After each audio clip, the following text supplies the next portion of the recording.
In this video, we are going to talk about the mean value theorem. The mean value theorem is also known as the intermediate value theorem, and some people in short form just refer to it as the MVT or IVT. Now, let's assume that we have a certain function. So I'm drawing my Cartesian. So let's assume this is y, and then this is the x axis, and then we have an arbitrary function.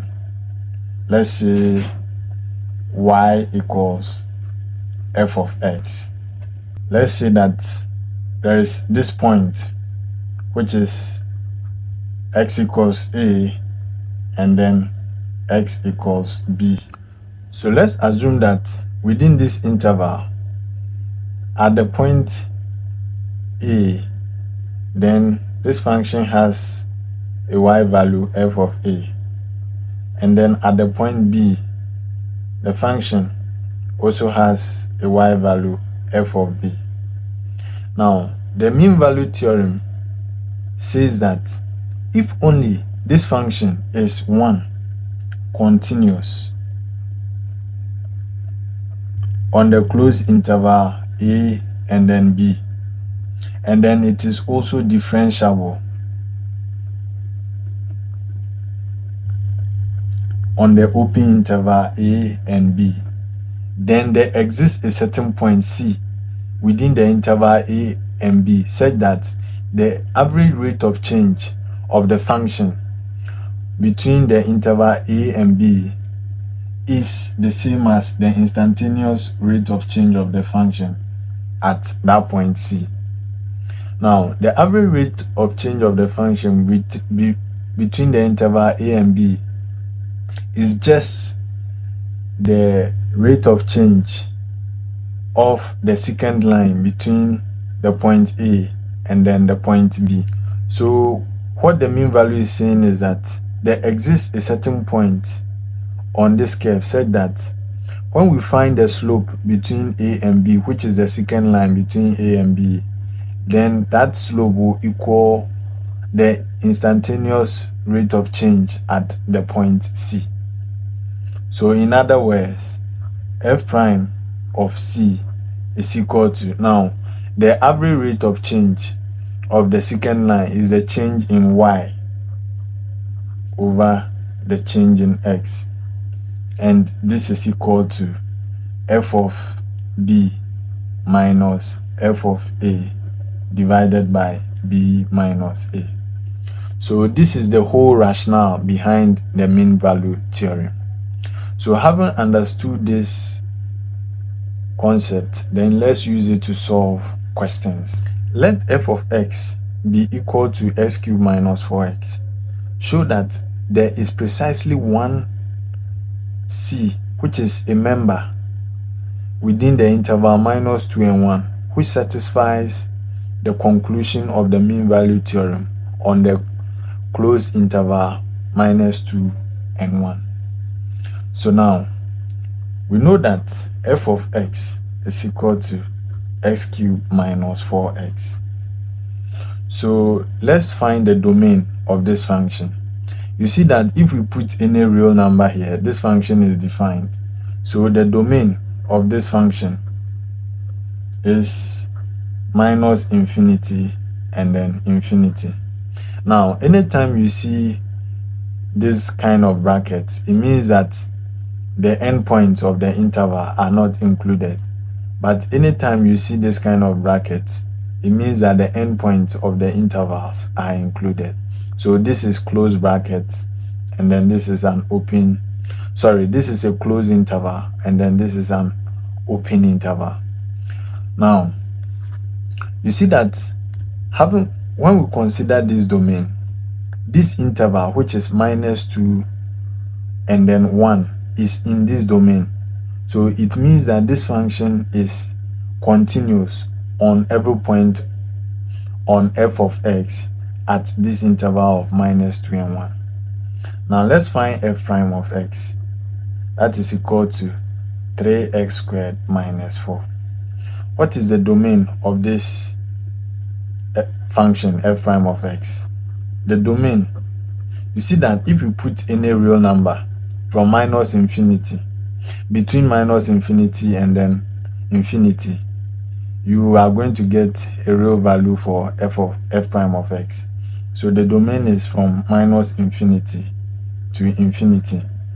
And you can see that this function, the interval, which is this closed interval, this open interval, -2 and then 1 is also in this interval. So therefore, since the open interval is within the domain of f prime of x, then it implies that the function is also differentiable at f prime of x within this interval. So 1, f of x is continuous, and then the next one is f prime of x is also differentiable. And these are the two conditions for the mean value theorem to hold. First, it must be continuous, and second, it must be differentiable. It must be continuous on the closed interval -2 and then 1, and then it must be differentiable on the open interval -2 and then 1. So having found this, then let's go ahead and then find the value c. So first, let's find f of -2. So wherever we see x, we insert -2. So that becomes -2 cubed minus 4 times -2. And this is equal to -8 plus 8. And that is equal to 0. So f of -2 is 0. Now let's find f of 1. This is equal to 1 cubed minus 4 times 1.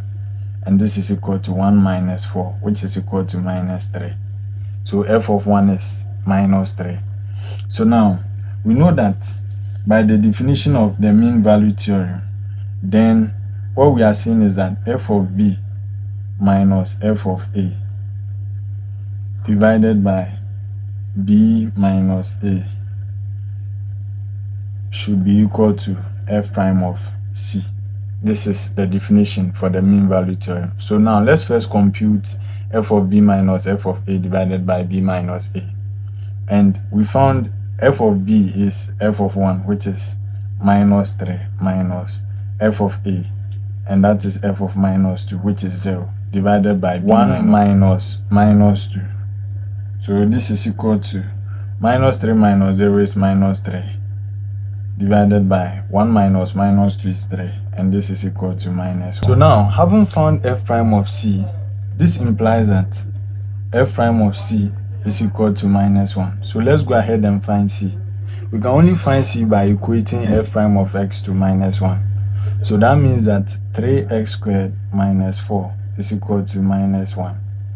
Now 3x squared is equal to -1 minus -4, which becomes -1 plus 4.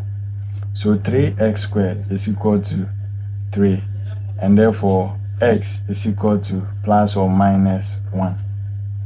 Now, so there are two values of x, which is x equals 1 or x equals -1. Now, the value that will be c will be the value that is within this closed interval, -2 and then 1. So now, you see that the interval is from -2 to 1. Now, so which there are two values for x equals +1 or x equals -1. Which of these two values will be equal to c? The value that will be equal to c is the value that is within this open interval, which is -2 and 1.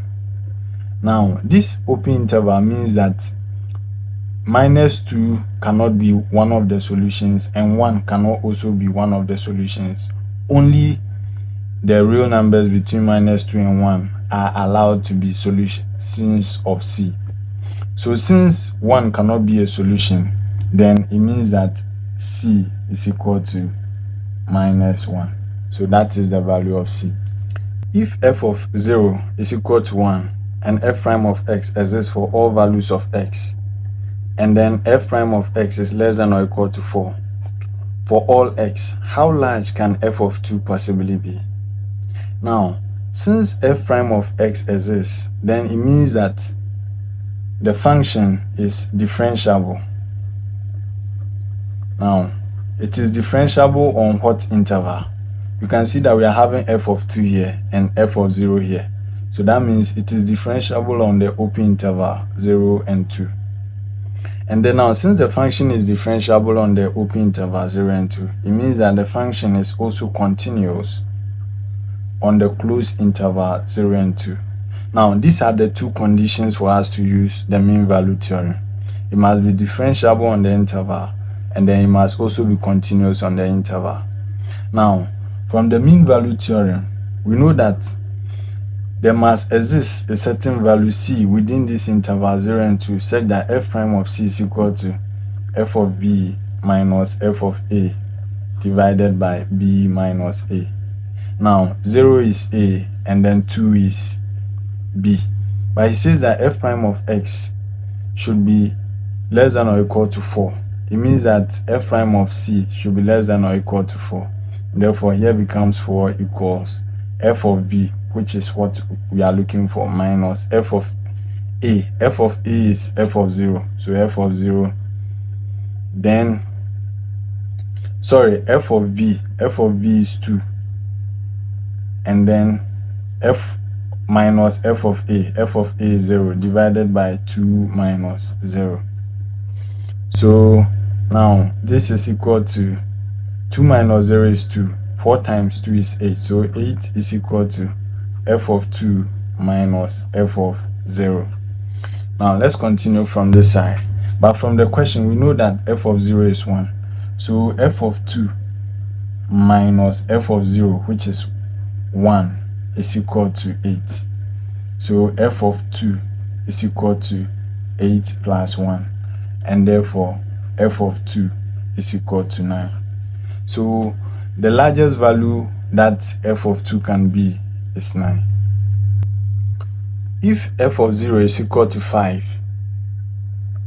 and f prime of x exists for all x within the interval minus 1 less than or equal to f prime of x less than or equal to 3 for all x, show that minus 5 less than or equal to f of 10 is less than or equal to 35. So the first thing we need to do is to determine the interval. You can see that here is f of 0 and then here's f of 10. It means that the interval is 0 and then 10. But now he says that f prime of x exists. It means that this function is differentiable on the open interval 0 and then 10. And since it is differentiable, it means that it is also continuous on the closed interval 0 and 10. And since it is both differentiable and continuous, then we can apply the mean value theorem in this case. So now he has said that f prime of x is between minus 1 and then 3. So now, from mean values theorem, we know that f prime of c is equal to f of b minus f of a divided by b minus a. So in this case, a is 0 and then b is 10. So what we need to do is to take minus 1. F prime of c equals minus 1. So minus 1 is equal to f of b, which is f of 10, minus f of a, which is f of 0, divided by b minus a, so 10 minus 0. Now, from the question, f of 0 is 5. So it means that f of 10 minus 5 is equal to minus 1 times 10 minus 0 is 10. So minus 1 times 10. And therefore, f of 10 is equal to minus 1 times 10 is minus 10, then plus 5. So f of 10 is equal to minus 5. So you see that we've been able to prove this side. So it is left with this side. We can prove that side by making f prime of c equals 3. So in this case, what we do is to say 3 is equal to f of b, which is f of 10, then minus f of a, which is f of 0, divided by 10 minus 0. So 3 is equal to f of 10, then minus f of 0, which is 5, divided by 10 minus 0 is 10. So f of 10 minus 5 is equal to 3 times 10, which is 30. Therefore, f of 10 is equal to 30 plus 5. So f of 10 is equal to 35. So you can see that we can then conclude that minus 5 is less than or equal to f of 10, which is less than or equal to 35. Now, we have this question here which says that let g of x equals 1 over x. The first one, A, which is, can we use the mean value theorem to say that the equation g prime of x equals 2 has a solution where minus 1 is less than x, which is less than 2? If so, write a justification.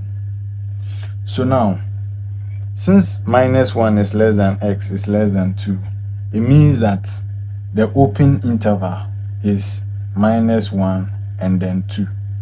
Now, what is the function g of x? G of x is equal to 1 over x.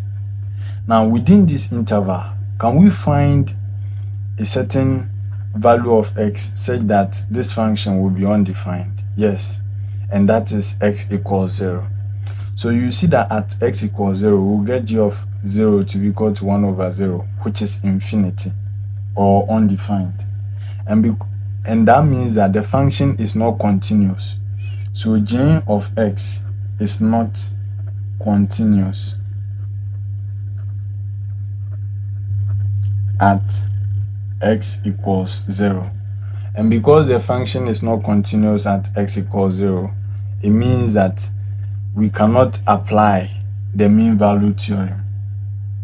So the justification is that this is no. We can't apply mean value theorem for this function g of x within this interval. Now let's come to the B part. Can we use the mean value theorem to say that there is a value c such that g prime of c equals minus 1 over 2 on the interval c greater than 1 and less than 2? So now, g of x is equal to 1 over x. Let's write the domain of this function. You see that the domain is said that if we put any real number except 0, this function is defined.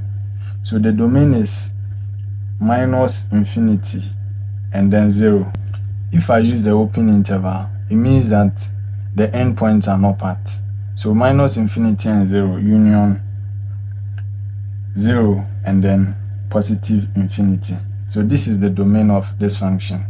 Now you can see that this is 1 and 2. Now 1 and 2 are all in this part of the domain. So it means that with reference to this interval, g of x is continuous. The next thing we need to do is to check whether g of x is differentiable. So now let's differentiate g of x. So g prime of x will be equal to minus 1 over x squared. So you see that if we find the domain of g prime of x, that is also defined on all values of x except x equals 0. So it's the same, minus infinity and then 0 union 0 and then infinity. So this is the domain of g prime of x, and then this interval is still within this domain. So you can see that the function is also differentiable within that domain. So since it is continuous and differentiable within this domain, it means that we can use the mean value theorem. So this is a case of yes. Now let's then go ahead and then use the mean value theorem. Now we have that the open interval is 1 and 2. So let's find f of 1. So in this case, a is 1 and then b is 2. F of 1 is equal to 1 divided by 1, which is 1. And then f of 2 is equal to 1 divided by 2, which is equal to 1 over 2. So now, from the mean value theorem, there exists f prime of c such that f prime of c is equal to f of b minus f of a divided by b minus a. So therefore this is equal to f of b. F of b is f of 2, which is half, minus f of a, which is 1, divided by b minus a, which is 1 over 2 minus, which is 2 minus 1. And this is equal to half minus 1 is minus half, divided by 2 minus 1 is 1. And this is equal to minus 1 over 2. And that is exactly what we were given for G prime of C in the question.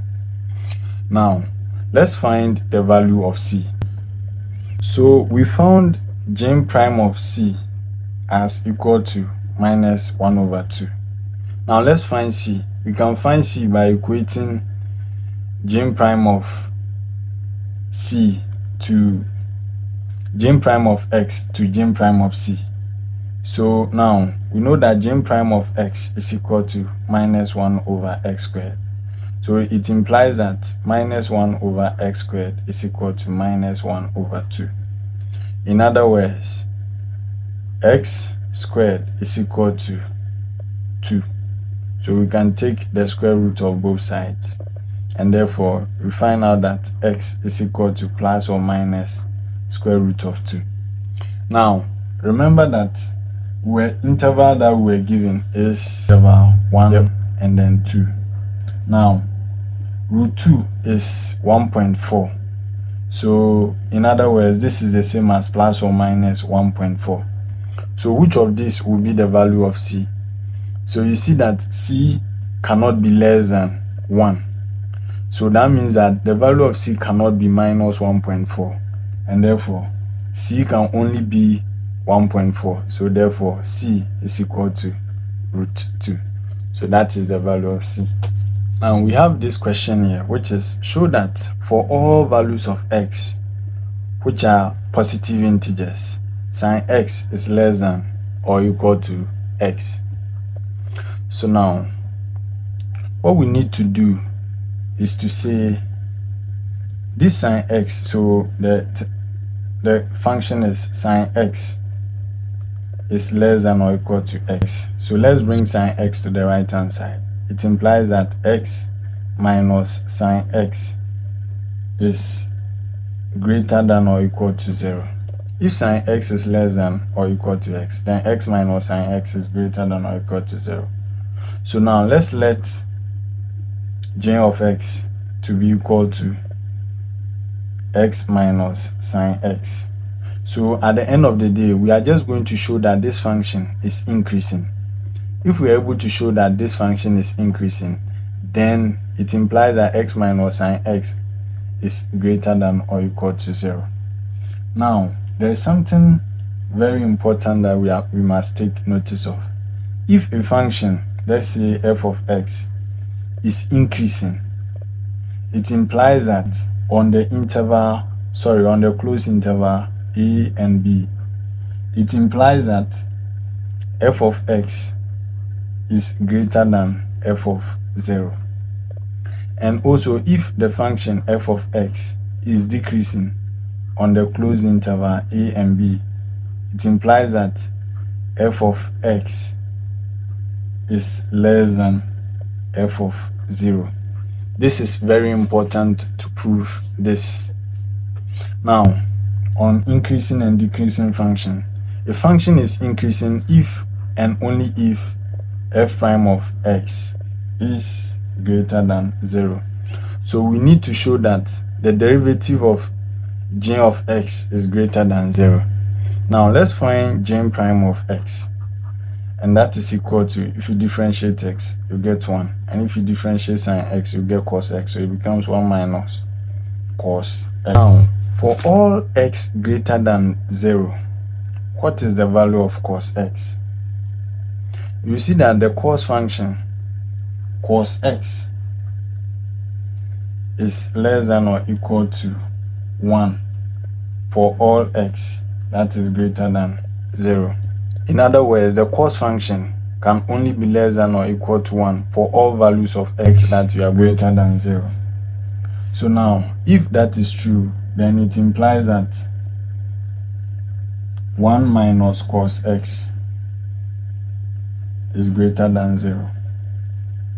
And if 1 minus cos x is greater than 0, then g prime of x is greater than is greater than 0. So now, if g prime of x is greater than 0, it means that the function g of x is increasing. Now, what did we say? We said that if a function is increasing, it implies that the function g of x is greater than g of 0. So now let's find g of 0. That is equal to, wherever we see x, we put 0. So 0 minus sine 0. So 0 is 0, then sine 0 is 0, 0 minus 0 is 0. So g of 0 is equal to 0. And therefore, it means that g of x is greater than 0. So what it means is that, it means that g of x is greater than or equal to 0 since g of 0 is 0. So what it means is that x minus sine x is greater than or equal to 0, and therefore sine x is less than or equal to x. Prove that tan x is greater than x whenever x is greater than 0 by less than pi over 2. So now we need to use the same steps as we did in the previous one. So tan x is greater than x. It implies that x minus tan x should be less than 0. That is within the interval x greater than 0 and then less than pi over 2. So now let's let f of x to be equal to x minus tan x. So it means that we just have to show that f of x is decreasing. If we are able to show that f of x is decreasing, that it means that this is true. So now, if f of x is a decreasing function, it means that f prime of x should be less than 0. So now let's find f prime of x. F prime of x is equal to, if you differentiate x, you will get 1 minus, if you differentiate tan x, you are going to get sec squared x. So now we've gotten 1 minus sec squared x. Now remember that we are working in the quadrant 0 and then pi on 2. But remember that 0 and pi on 2 is the first quadrant. And now let me write this again. F prime of x can also be written as 1 minus 1 over cos squared x. In the first quadrant, the cos function is positive. So it means that anytime we put in values between 0 and then pi over 2, then the cos function is always going to throw out a positive value. So now anytime you put 0 and pi over 2, you are going to get cos x less than 1. For any number that is less than 1, 1 divided by any number less than 1, 1 divided by any number less than 1. So let's say 1 over x. The function is 1 over x. 1 divided by the square of any number less than 1 is always greater than 1. This is true. So if 1 divided by the square of any number less than 1 is always greater than 1, it implies that 1 minus 1 over cos squared x is always going to be less than 0, because this is always greater than 1, and therefore f prime of x is always going to be less than 0. Now f prime of x less than 0 implies that the function is a decreasing function. This function is decreasing within the interval x greater than 0 and then less than pi over 2. If f of x is a decreasing function, it implies that f of x is less than f of 0. So now let's find f of 0. F of 0 is equal to 0 minus tan 0. Now tan 0 is 0, so 0 minus 0 is 0, so f of 0 is equal to 0. So it means that f of x is less than 0 within the interval x greater than 0 but less than pi on 2. Now if f of x is less than 0, then it implies that our function, which is f of x equals x minus tan x, which is x minus tan x, is less than 0. So making tan x a subject, then it implies that tan x is greater than x, and that is what we're supposed to prove. Show that into bracket 1 plus x times into bracket ln into bracket 1 plus x all squared is less than x squared whenever x is greater than 0.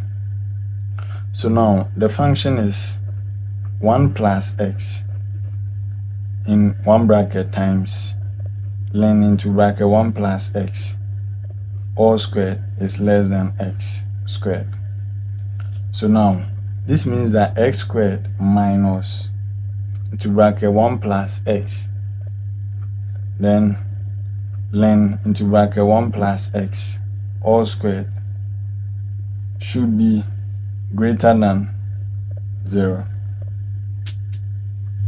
So now let's let h of x to be equal to x squared minus to bracket 1 plus x, then times ln into bracket 1 plus x all squared. So in this case, we are going to show that this h of x is an increasing function. So now, how do we show that? We show that by finding h prime of x. So if you differentiate x squared, you get 2x. Now look at this. This is a product of two functions. So you keep one constant, then you differentiate the other, then you keep the other constant, then you differentiate the other function. So minus, let me bring this bracket. Let's keep this one, which is ln into bracket 1 plus x squared. Then let's differentiate 1 plus x. If you do that, you get 1. So if you multiply by 1, nothing changes. Then plus, let's keep 1 plus x. Now let's differentiate ln 1 plus x all squared. So you do that by differentiating what is in the bracket. Remember that if you differentiate ln x, it's equal to 1 over x. So if you differentiate ln 1 plus x, it is the same as 1 divided by 1 plus x. Then you differentiate the whole function, so times 2. Then this one will come, which is ln into bracket 1 plus x. Now 2 minus 1 is 1. Exponent 1 does not change anything. So h prime of x is equal to 2x minus, now this one and this one can cancel, into bracket ln into bracket 1 plus x all squared. Sorry, I made a mistake here. So ln into bracket 1 plus x all squared, then plus 2 times ln into bracket 1 plus x, bracket close. Now this function will always throw out a positive value. So now this function h prime of x is greater than 0. The question is why. Now if we want to use logic, remember that the interval is x greater than 0. If x is greater than 0, then it means that 1 plus x will always be greater than 1. So what that means is that this side of the equation will always throw out a positive value. But how do we still prove that this is greater than 0? Now, 2x is greater than all of this function, but you will not be able to see it until you test values. So let's test h prime of 0.5. This is equal to 2 times 0.5 minus into bracket ln into bracket 1 plus 0.5 is 1.5. So 1.5, all of this squared, then plus 2 times ln 1.5. If you do all of this, you are going to get this to be equal to 0.026. Now let's find h prime of 1.5. So this will give us 2 times 1.5, then minus into bracket ln 1 plus 1.5 is 2.5. So this is 2.5. All of this squared, then plus 2 times. So there is a curly bracket here. 2 times ln 2.5 curly bracket. And if you do all of this, you are going to get 0.329. So you can see that 0.329 is greater than 0.026. It means that h prime of x is greater than 0. Now, since h prime of x is greater than 0, then it implies that h of x is an increasing function. Now, if h of x is an increasing function, then per our previous definition, h of x is greater than h of 0. So now let's find h of 0. What is h of 0? This is equal to, we put 0 into this function, which is h of x. So it becomes 0 squared minus into bracket 1 plus 0 is 1. Then times, here is ln 1 plus 0, which is ln 1, all squared.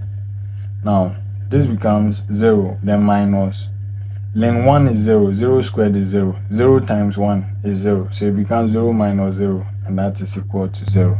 So it means that h of x is greater than 0. So this implies that x squared, which is h of x, minus 1 plus x in bracket times ln into bracket 1 plus x all squared is greater than 0, and therefore into bracket 1 plus x, if we rearrange, times ln into bracket 1 plus x all squared is less than x squared, and that is what we were asked to prove in the question.